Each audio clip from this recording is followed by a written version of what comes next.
So most people solve this question like 8 divided by 8. So 8 divided by 8 is equal to 1. Then 5 divided by 5. So 5 divided by 5 is equal to also 1.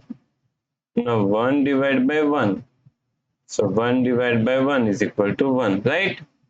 But this answer is not correct. This answer is completely wrong. So now let's solve this problem correctly by using a PEMDAS rule, right?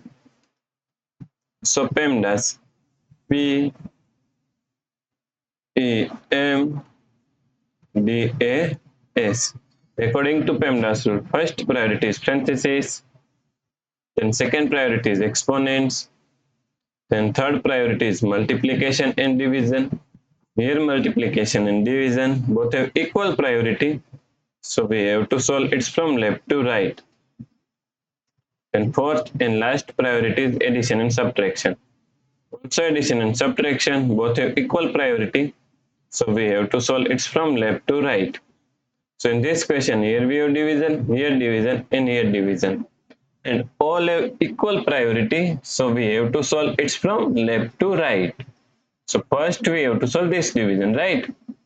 So now 8 divided by 8 is equal to 1 divided by 5 divided by 5, right? Now 1 divided by 5 can be written as 1 upon 5 divided by 5, right? So now according to KCF rule, K means keep this first fraction 1 upon 5 as it is same. Then C means change this sign from division to multiplication, and F means flip this fraction 5 is equal to 1 upon 5. Now 1 times 1 is equal to 1, then 5 times 5 is equal to 25, right? So now the correct answer is 1 upon 25. If you like this solution, please like, share and subscribe Virakti Education YouTube channel, and also do not forget to comment your answer. Thanks for watching this video.